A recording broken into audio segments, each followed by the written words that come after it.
there has been a lot of interest from the neighborhoods and the community at large about providing a safe environment for biking and walking along Victoria Street, and that really does not exist right now. It's a heavily traveled county road, does not really have a safe environment for biking and walking, and so Ramsey County has a policy, an all abilities transportation plan policy that really puts pedestrians and bikers and transit as our #1 priority on our system. And so we're excited to have that policy and to implement it hopefully in the Victoria Street corridor. A couple other points, and I'm going to hand it over to Commissioner Mary Jo McGuire for some opening statements as well. This is a planning study. We do not have funding at this time to construct the project, but we're very excited about the opportunity to develop the vision with both communities. And we're hopeful that after the study process is completed next spring or early summertime, that we can look for some grant opportunities to construct this project. So I guess with that as background, I'm going to hand it over to Commissioner Mary Jo McGuire for some opening statements. Oh, thank you, Scott. I really appreciate this opportunity just to welcome all of you here. We really appreciate you taking the time to come to this open house. I bring greetings from our entire board, who is grateful for this public interaction. We value the views of all of you that are here to contribute information, and also those of you that we want to hear your feedback. I also bring special greetings from Commissioner Nicole Fretham, who wishes she could have been here. She was unable to be, but this is also a project that is near and dear to her heart. So I represent the Roseville area, and Commissioner Fretham represents the Shoreview area. And so we together are very, very interested in this part of roadway, and just look forward to the comments that you all will be making. I also co-chair Active Living Ramsey Communities, and I know you'll be hearing from them. I co-chair that with Peter Lindstrom from the Metropolitan Council, and appreciate Connie and Rich and Jean Jardine for being in here, for being at this meeting as well. I also know that Representative Jamie Becker-Finn wanted to be here, and I'm not sure if I see her on the call yet, but she is the chair of our House delegation for Ramsey County. She's also a Roseville resident, and as am I, and she is very interested in this part of roadway as well, and has had many people talk to her about this. So she's very interested, and maybe when she gets on the call, we can ask her to make a few remarks. But she's been a strong champion for listening, of course, to the public, and finding out what needs to happen on these roadways and what we can do to all work together on it. So with that, I will just say thanks again to everyone for being here. We look forward to hearing your remarks, and to also hear from our agency partners and guests that are going to present tonight. So thanks. Thank you very much, Commissioner, for being here this evening, and we appreciate your support on this project. Before we kick it off, I would also like to invite Mark Culver, the Public Works Director for City of Roseville, to say a few words. Thank you, Scott. And I just wanted to say that that this project, or this study, is very important to the City of Roseville. To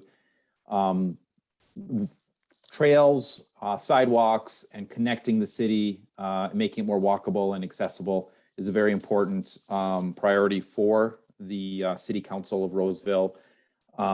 We have received petitions from residents in the area for something along this corridor, and we're very we're very excited and grateful to Ramsey County for picking up this study to address the feasibility of something along this corridor. So just wanted to say that, and then also mention that a lot of times in these kinds of meetings, different types of questions pop up than what we're actually talking about this evening, and that's okay.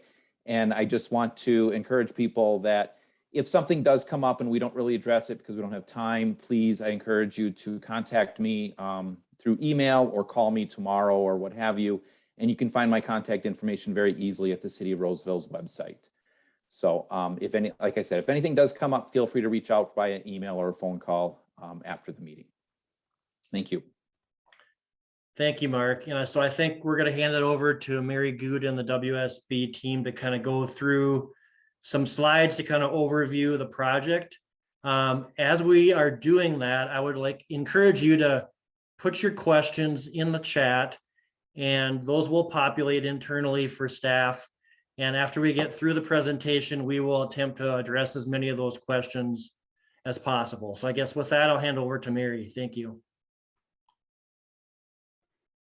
Thank you, Scott, and welcome everyone. Thanks for making time in your evening to come and listen to what we're doing here on Victoria Street. And hopefully, if you have questions too, we can answer those for you as well. So what we're going to do here tonight, we're going to run through this is the same presentation that we shared at the open house in Roseville at Emmett Williams last week, a week ago tonight. And then, as Scott said, this is going to be, it's being recorded and will be posted up on the website as well. So we're going to go over the study purpose and goals. We've gotten into that a little bit already. We've been, since we started working on this study, been working on documenting the existing conditions. That's been our primary focus. So we're going to go over those tonight. And if there is anything that you think we've missed or think that we need to take into consideration, please let us know that either tonight or through your comments. We'll also go through, Antonio will be talking to us about some trail design considerations, some things that we're thinking about as we get started in thinking about what kinds of options we might be able to do in terms of a trail, what might fit out in on that corridor now. We'll go over the schedule and next steps, and then finally how to share feedback outside of this meeting tonight. Okay, so the study purpose. We are working on establishing a planning level design vision for Victoria that includes safe accommodations and space for bicyclists and pedestrians, as well as the people who are traveling by motorized vehicles. So we want to make sure that this works for everyone now and into the foreseeable future. So our study goals, again, wanting to create that safe, comfortable walking and biking environment, both along Victoria as well as across Victoria. We are looking at, want to make sure that we're making accommodations for people to cross safely where and get to the destinations they're destined for. We also want to link to existing as well as planned trail infrastructure and also nearby destinations, so parks, schools, etc. Improve the safety of all users of Victoria Street. So right now it's very much an auto motorized vehicle centered type of environment. We want to make it safe for everyone who in whatever manner they want to get around on Victoria Street. And while doing that, we want to minimize impacts to property as well as develop improvements that are financially feasible. So getting into existing conditions, what we're looking at is Victoria Street from County Road C in Roseville up to Cannon Avenue in the city of Shoreview. It's 1.8 miles in length.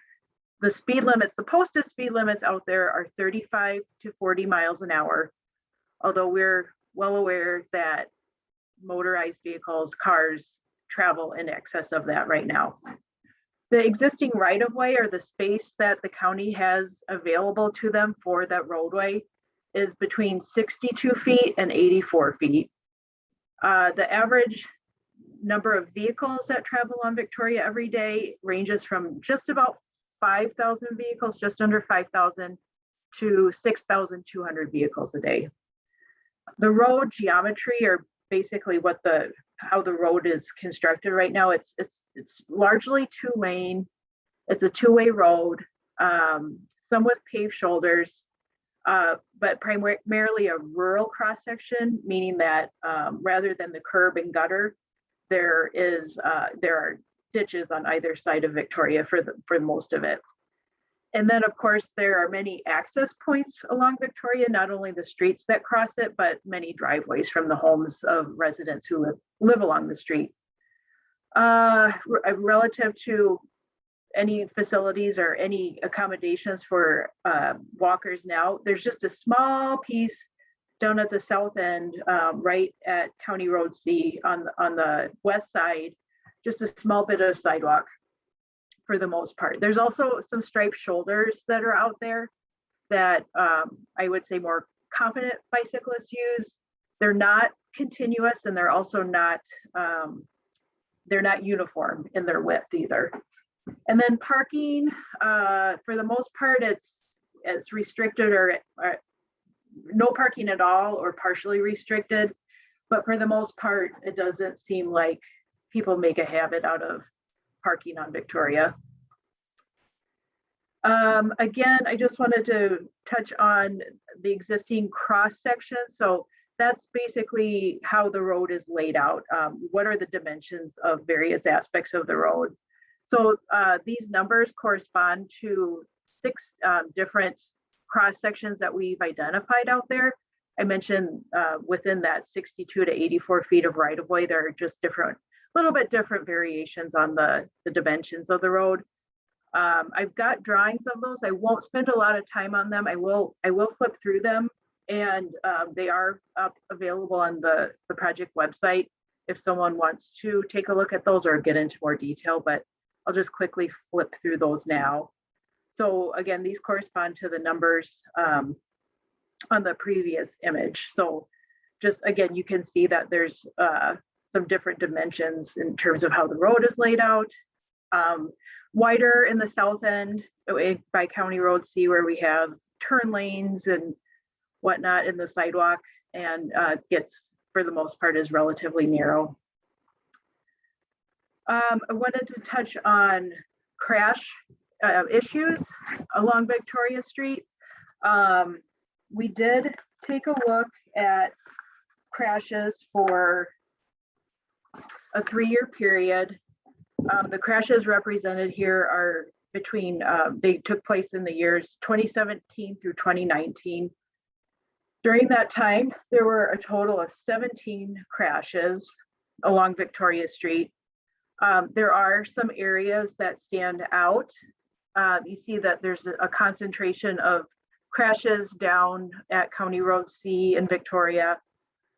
Also going up to West Owasso Boulevard, there are, in County Road C2, there are some crashes there.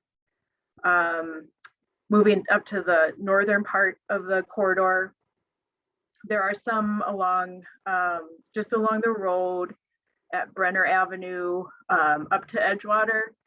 And then we see another little concentration of some crashes between Arbogast and Cannon Avenue.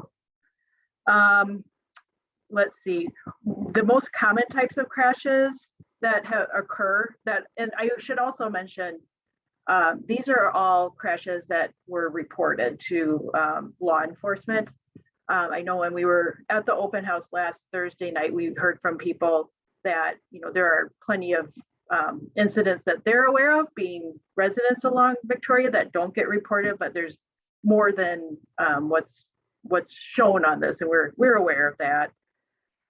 Most common types of crashes include rear end and then runoff road crashes, so that when people leave the road, and that could happen, if they're going too fast on this curve at West Owasso and they leave the road and hit a mailbox or a tree or a utility pole. And then some other things that could be contributing to some crashes out there include the lack of turn lanes that could be resulting in some of those rear end crashes. We also have heard from people that there are, sight line issues. There's just some spots where it's just really tricky to see. And those can also correlate to crashes where, people maybe don't have enough time to stop or turn out in front of a vehicle they maybe haven't seen. We also are aware, I just want to mention that we are aware of a fatality that occurred in May of 2018 at this far north end, represented by this red dot at the very north tip of our study area, that we understand was a vehicle that veered off Victoria Street and struck a retaining wall. Relative to any crashes involving pedestrians or bicyclists, again, that had been reported, there are not any that were reported during this 3-year period. We are aware of one that happened in 2012, where a vehicle backing out of a driveway struck a bicyclist. So just wanting to get a little bit more detail into specific sections of Victoria Street. So starting off at the south end, some of the issues that we've seen, again, we have a wide array of cross sections, or there's, it's not a continuous, not continuous dimensions along the road. We also have connections to parks. Right down here is where we have the ball fields, the Lake Owasso ball fields. Also Central Park is largely south of County Road C. In terms of some environmental features, there's of course Lake Owasso, and then floodplains and some wetlands around the lake. There are lots of utilities along the road, safety issues, which we just went over. Some things that tie into those safety issues are the railroad tracks down at the south end, and then this curve up at Lake Owasso. A couple of images showing some of these things. This is this one picture on the left is on Victoria Street looking south towards those railroad tracks in County Road C. So some things you see in this picture are, this is this bit of sidewalk. It's a small section of 6-foot sidewalk, and then predominance of power lines both over the road and on the east side of the road. The image on the right is the curve. This is looking north on Victoria at West Owasso. And you see that curve, it is marked with some chevrons. So it's not only, a curve, you also have a hill going up a hill. So it's a tricky spot. Moving on to the middle section. This is from Lake Owasso Boulevard up to County Road D. County Road D is the dividing line between Roseville to the south and Shoreview on the north. Again, we have a wide array of cross sections, connections to schools. We've got a Montessori school at the intersection, and then down a little bit, we have Emmett D. Williams. Houses on the east side and some of this area are at a higher elevation than the road. And we also have utilities.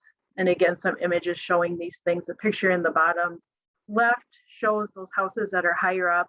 We also see power lines. And then I mentioned at the beginning, this rural cross section, and you see that you have a kind of a shallow ditch and water that drains. That's how water drains in this area. The picture in the upper right-hand corner is at County Road D. So you see because of the destination to some of the schools in the area, you see marked crosswalk. And there's also happens to be a transit stop in this area. And then if you look, I don't know if this shows up too well, but there is a bicyclist in this picture using that shoulder as well. Finally, the north end of the corridor from County Road D to Cannon Avenue, I mentioned that we have the safety issues at the very northern end, connections to schools and parks. So just north of our study area, we have Island Lake Elementary, as well as St. Odelia's, that kids from the surrounding area go to. Again, we have utility poles, that rural cross section, including those ditches that hold and retain water. And some images of this, narrow ditches, the power lines. You see just an example of the driveways that have direct access onto Victoria Street. And then this picture on the right is this is at Cannon Avenue, so the northern terminus of our study area. And you do see on the far right-hand side where there is a trail that comes out from behind some trees that does just north of our project area, parallel Victoria Street.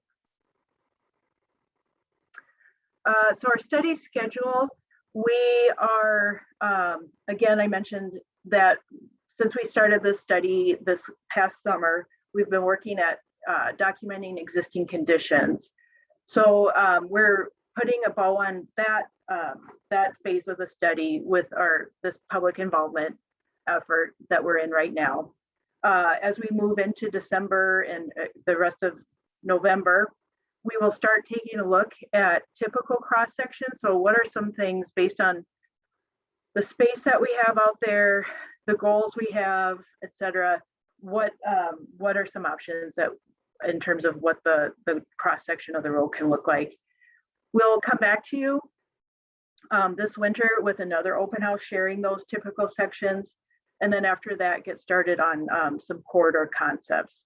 And we'll evaluate those, come up with a preferred concept and later this spring and in the early summer, as Scott mentioned. And then with that, start looking for some funding. And then we'll tie all this up with a study report this coming summer in 2022.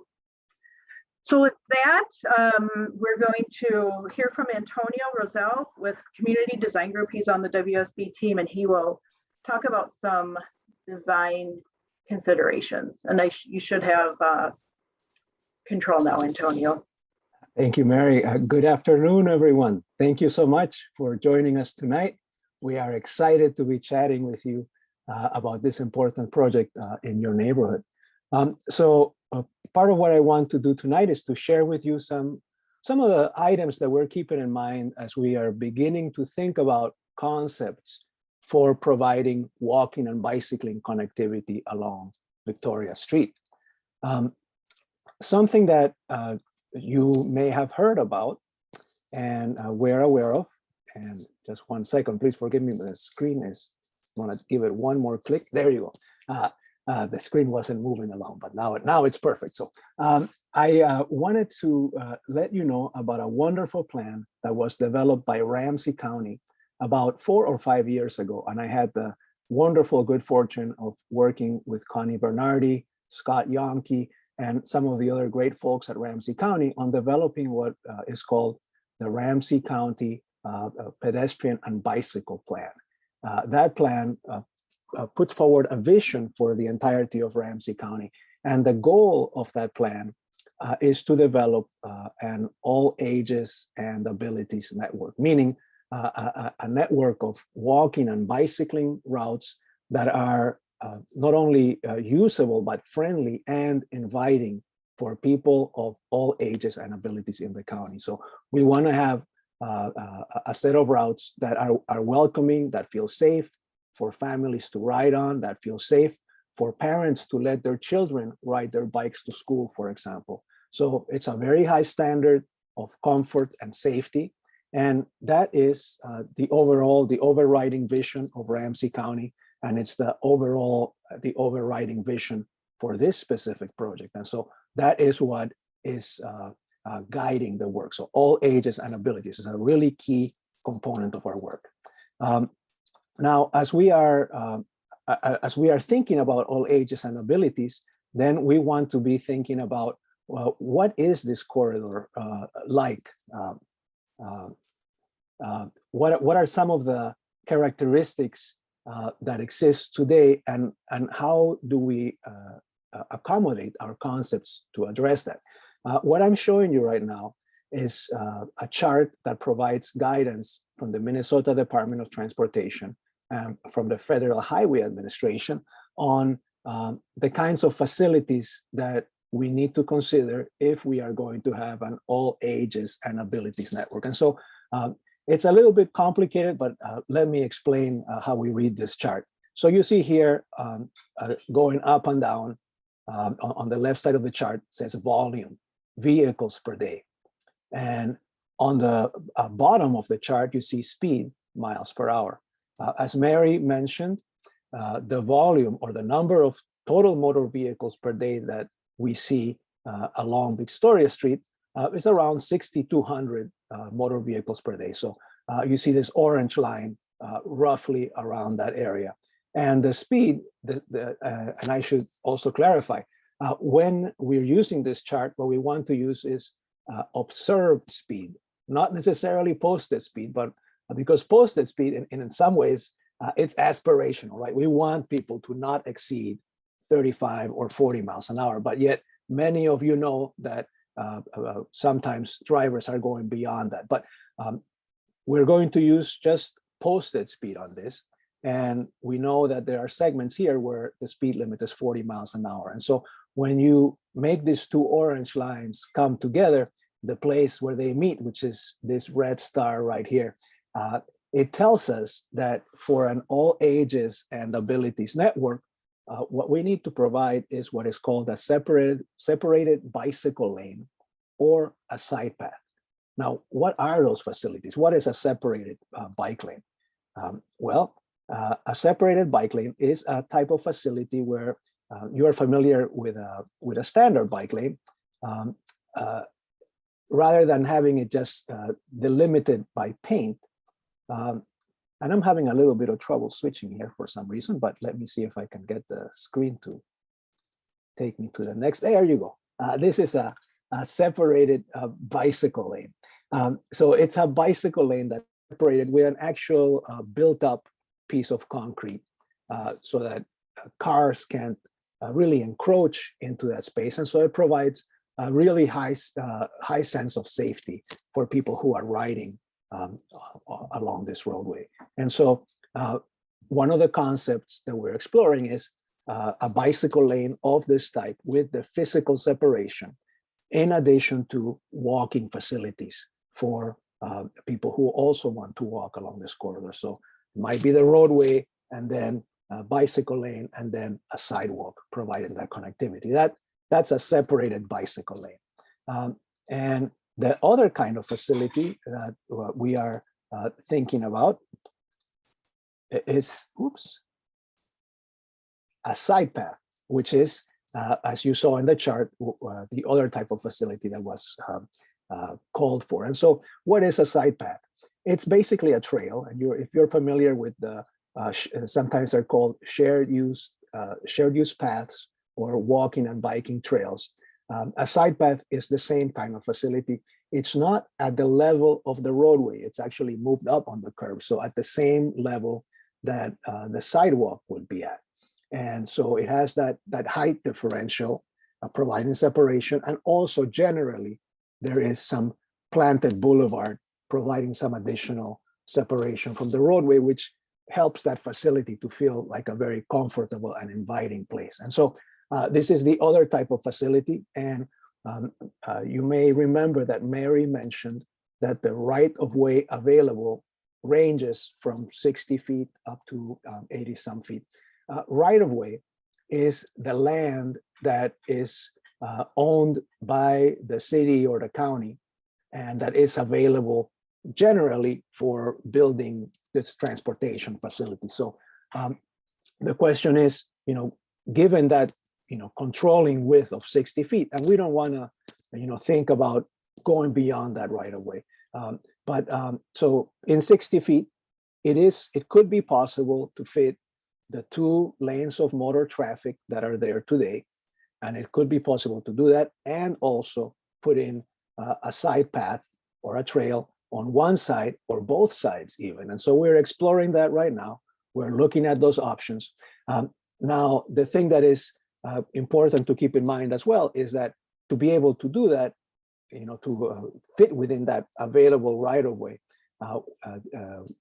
that rural cross section that Mary mentioned, the ditches along the side of the road, we would have to, because those ditches take up quite a bit of space. And even though there are ditches there today, they're actually not compliant with the standards we would have to use today, which would make them wider than what exists.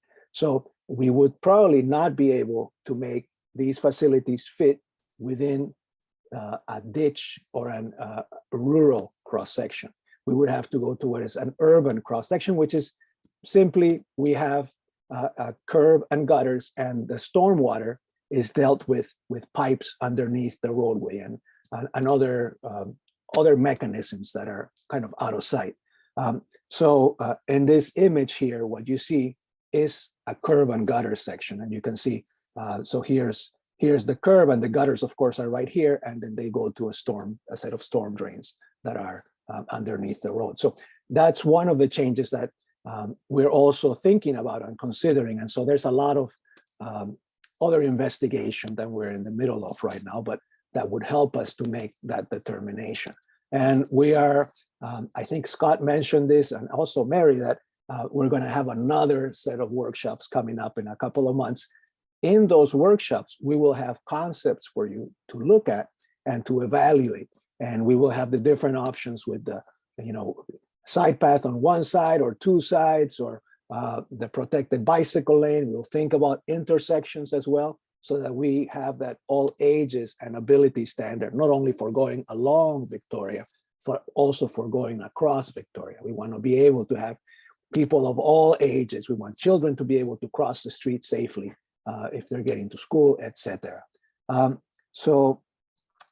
With that, I think that what I want to sum up for you right now is just some of the items that we are considering and keeping in mind. And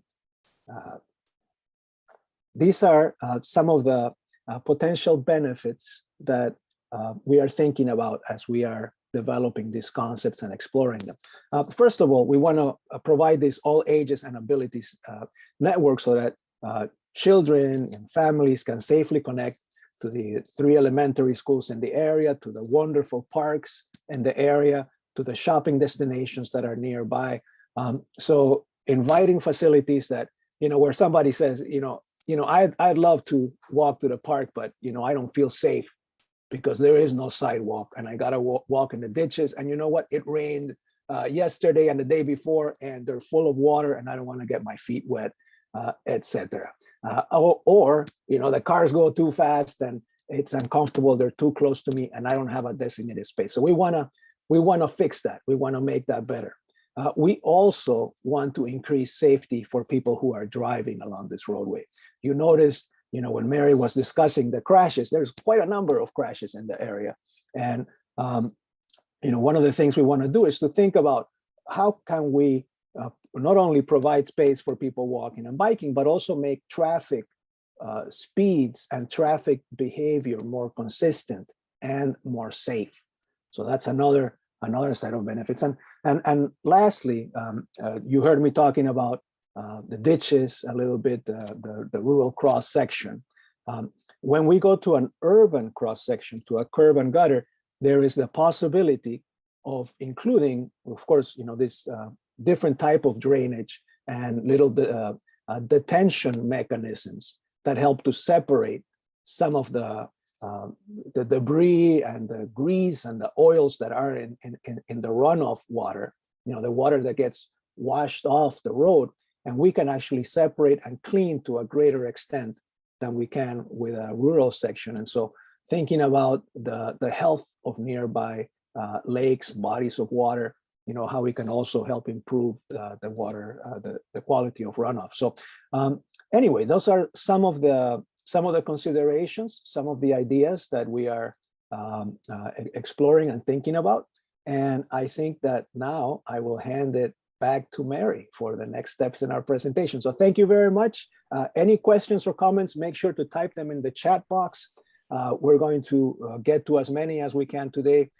You also will be able to find these materials at the project website. And if I were really good at it, I could tell you the URL right off the top of my head, but I don't have it memorized. But somebody will tell you, I am sure. And please do continue to be engaged. I'm looking forward to chatting with you again when we have these exciting concepts to share with you. They're going to be fantastic.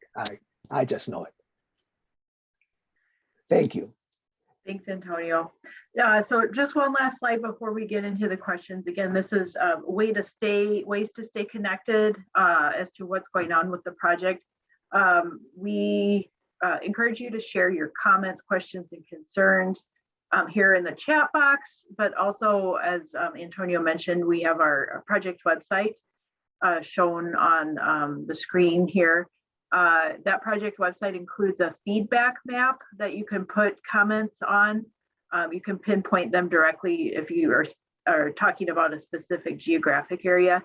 There's also an online survey that is linked up to the project website specific to asking questions about Victoria Street. The map and the survey will be available until the 24th of November. Open house materials will be posted on that project website as well. In the meantime, if you have questions, we just encourage you to contact Scott Merrick, the project manager from Ramsey County. So with that, I will open the Q&A, and I know that we've gotten a number of questions. So I'm not sure, Scott, if you want to. Sure, I can start off the question and answer session, Mary. And I guess as I do that, wondering if somebody from the consultant team could just turn us to the project area map just for reference. Sure. Thank you. So there's a number of questions in the chat that I will go through. And as I'm doing that, please feel free to add additional questions if you have any that come up. So the first question is, why does this study end at Cannon Avenue and not continue further to the north? The answer to that is that there actually is a separated trail, an existing separated trail along the east side of Victoria Street that begins at Arbogast, or also West Owasso Boulevard, and it continues north along Victoria Street. So that is why we're stopping the study at this time at Cannon Avenue, which is essentially just about a block north of Arbogast. Question number 2 is, who is in charge of the speed limit, and will this project study the speed limit? So 2-part question. Number 1, the state of Minnesota has a state law that governs speed limits on state and county roads. And that law essentially says in layman terms that whatever the speed is that 85% of vehicles are traveling over a certain corridor, that is by law what the posted speed must be set at. And so those speed studies are conducted by MnDOT at the request of Ramsey County. We do occasionally also do our own unofficial speed studies, but the official speed studies that result in posted speed limits being set are conducted by MnDOT. And again, it's the 85th percentile, or the speed that 85% of the traffic is traveling in. The reason for that is because studies have shown that when we have a consistent level of speed throughout a corridor, that really lends to a safer condition for everybody that's using that corridor. And so I know that I will acknowledge, and I know that you're all aware that there is a concern about speed in this corridor. Ramsey County is aware of that. Both cities are aware of that. And one thing that we, a couple of things relative to that. One thing is enforcement, obviously making sure that, the partnership between the city and the county sheriff's department is active and, enforcing the posted speeds that are in place. Some other things that we can do from a design perspective, looking at the lane widths. 12 feet is kind of the standard lane width, but we can look at slightly narrower lanes. There are some MnDOT standards that kind of limit the degree to which we can narrow the lanes, but we can somewhat narrow the lanes narrower than 12 feet, and that can be something that helps reduce speed. There's other things like landscaping and center medians, other design treatments that can also help with speed as well. The second part to the question was, will this studies look at the speed limit and study the speed limit? We will look at the speed as it relates to, how we can do different design treatments that I mentioned. But we will not be doing a speed study in this corridor as part of this study process. And we will not be changing the speed limit, posted speed limit, as part of this study. And there's the next question. How does the physical separation of a trail work with driveways? I think Antonio addressed this a little bit in his comments, but just to kind of reiterate what he said there, because of the rural section with the ditches and the culverts, it obviously would not work very well to build separated trails in that environment. So for the separated trail concepts, we will have to look at an urban section, which includes curb and gutter and storm drain. There's another question about the proposed Victoria Shores development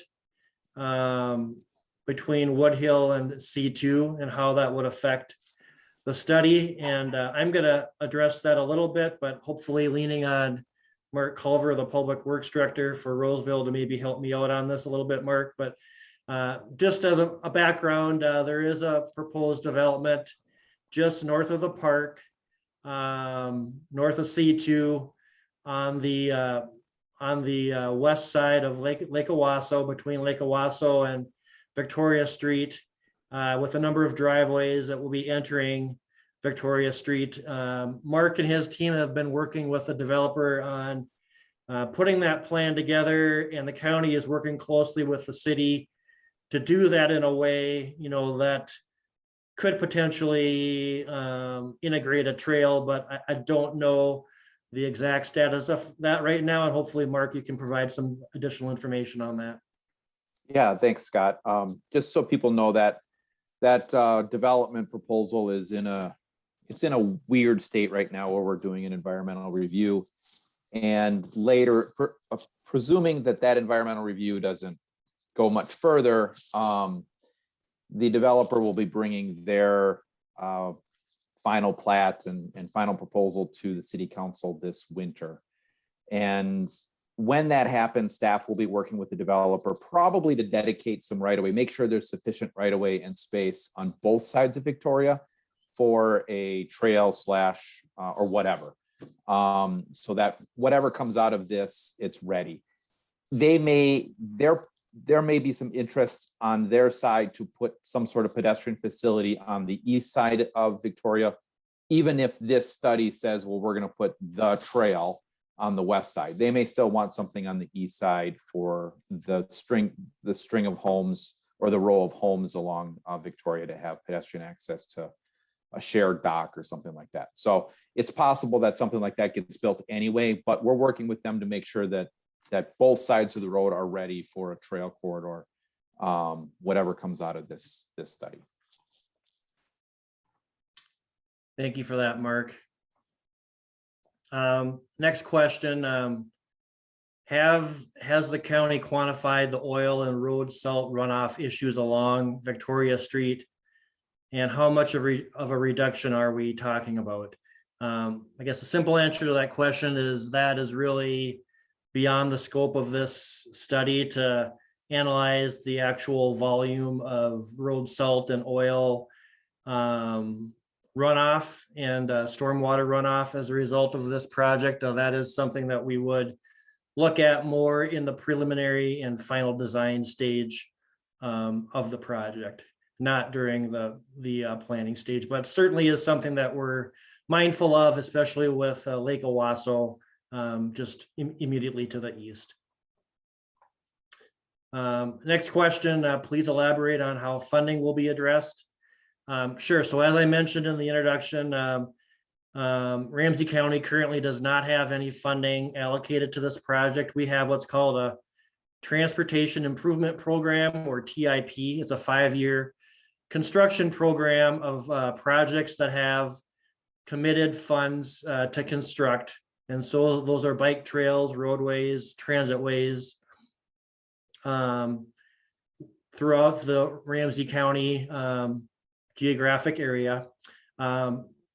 the funds that are associated with that TIP could be city funds, city property tax funds, city municipal state aid funds, city county state aid funds, and city county property tax funds, excuse me, also could be state funds or federal funds. So there's a variety of city, county, state, and federal funds available in our TIP to construct various projects. At this time, this project has really not evolved to the point of being ready to be put into a construction program. There's much to be worked out as far as the future vision and the design. So once we get all of those things sort of flushed out a little clearer next spring and summer, we could potentially look at the possibility of putting it into a construction program. But even at that point, we would still have to have significant conversations, I guess, with both cities to kind of determine where the project is financially and how we can move that forward. But yes, there are a variety of sources out there. There's also the Metropolitan Council regional solicitation. They have a process that's actually kicking off after the first of the year for 2026 and 2027 federal projects. So we're probably not going to make the cut for that solicitation, but if this project can get ready, there's another solicitation in a couple of years in 2024 that we could potentially consider. But there's a lot of unanswered variables about the funding right now that need to be addressed.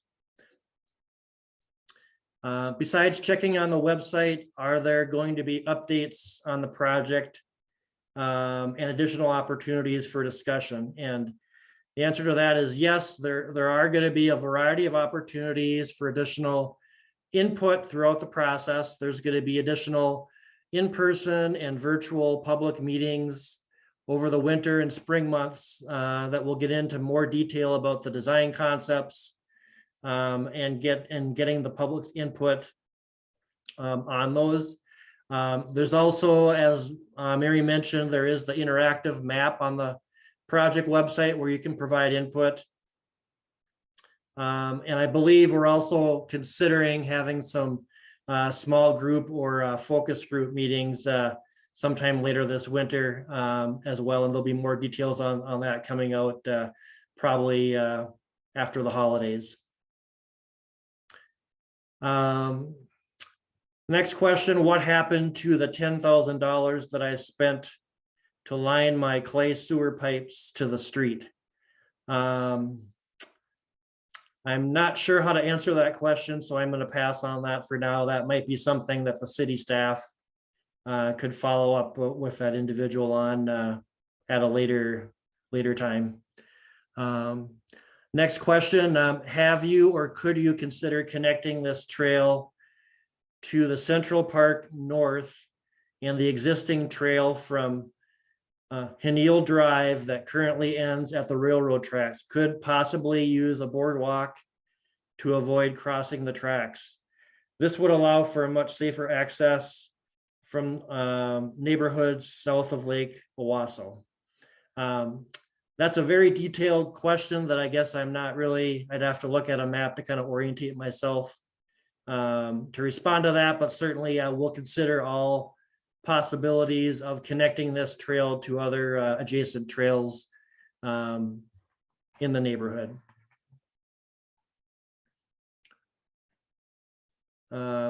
Next question, the curve and topography of Victoria at Owasso and continuing south presents safety issues for all pedestrians, cyclists, and cars. And certainly I think that's more of a comment than a question, but we certainly appreciate that and recognize that. Next question or comment, I have lived on Victoria for 35 years, and the only issue I have with drivers are those who seem to have difficulty driving the posted speed, and typically it is due to cell phone use, reading the newspaper, lost and don't know where they are, and one time watching TV on their dashboard. I have never had a concern walking driving on the road from my time in high school to the present. And certainly that's a driver behavior issue. That's something that we're hopeful that law enforcement can help us enforce. Next question, stormwater drainage is a concern, especially because of the delicate Lake Owasso wetlands near Victoria, so opportunities to improve this would be good. I think the county certainly in both cities would agree with that comment. Next question or comment, I live by Victoria and County Road D, and we take care of water runoff on our own properties. Just more of a comment there. Next comment or question is, it is disappointing that this clearly is a done deal. We have an opportunity to place a beautiful trail on the Lakeview, Chatsworth, and Richmond Avenue corridor, and sadly no one wants to look at this. Instead, there is a push to build a trail so we can et cetera, et cetera. So certainly there's a disappointment here from this individual that we're not looking at a different trail that they're concerned about. I guess to speak to that, I would say that there are a number of trails that are desired throughout Ramsey County. And one exciting thing that I think I would say in response to that comment is that next year, the county will be embarking on its first ever countywide transportation plan, multimodal transportation plan. So as part of that process, we will be looking at the full extent of the Ramsey County bikeway and trail network, in addition to roadway and transitway facilities. So as part of that, we can look at other facilities above and beyond the Victoria Street corridor. Scott, I wonder if I could contribute a little bit to that response too. Certainly. Victoria, these alignments were first identified in that county-wide pedestrian and bicycle plan as well. So part of what I think the goal is to kind of implement the recommendations that were initially looked at in the plan, in that planning effort from 5 years ago. And that's not saying that if it happens on Victoria, then there is not a facility anywhere else.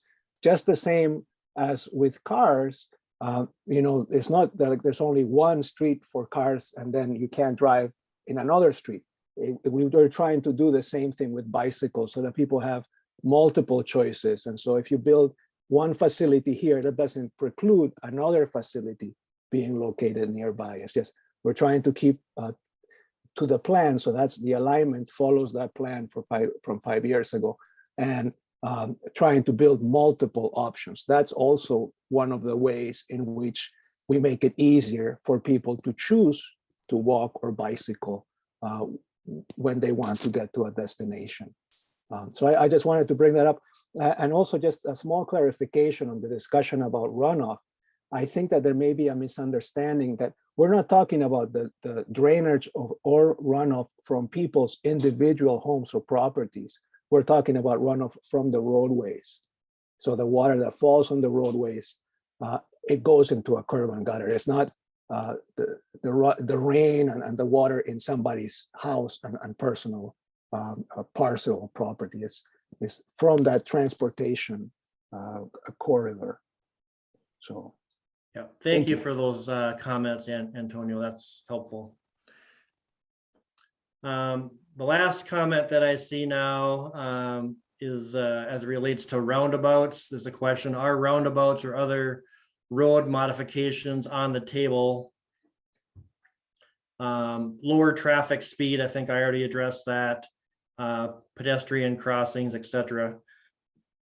The focus of the study is to look at developing a conceptual design that will work well for vehicles, bicyclists, and pedestrians in the Victoria Street corridor. So we really can't look at that in a vacuum by just looking at one mode. So yes, there will be a comprehensive look at Victoria Street and developing conceptual design layouts that consider how the vehicle traffic and the bicycle and pedestrian traffic can work well together. And so, yeah, that will look at roadway design, possible roadway design modifications in conjunction with on-street or off-street bicycle and pedestrian facilities.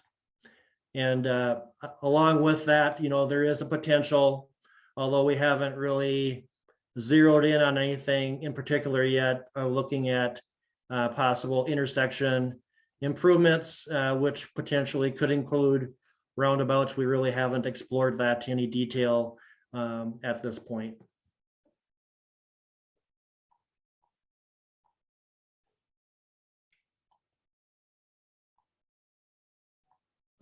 The other comments that I see are just more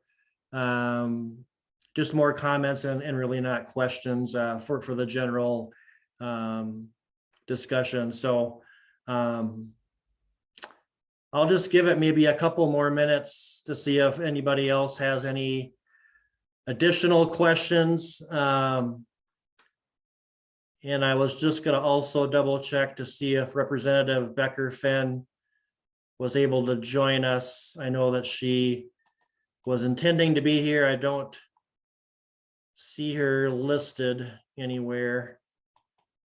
Looks like she wasn't able to join us, but we really appreciate Representative Becker-Finn's interest in this project, and she's something that she's very keyed in on, and we're excited to work with her, as well as Commissioner Fretham and Commissioner Mary Jo McGuire, and both cities. We want to thank Mark Culver again, the Public Works Director for the City of Roseville, for joining us tonight and providing his input. I don't see any additional questions coming in, and we do have just 1 minute remaining. So I think at this point, I am going to just thank everybody again for joining us tonight.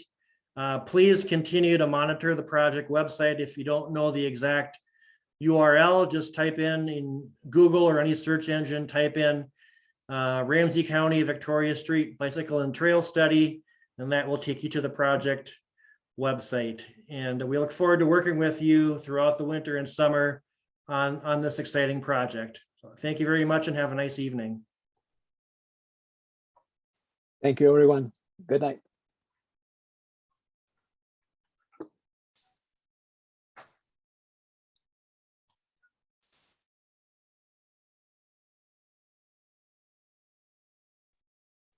Thank you.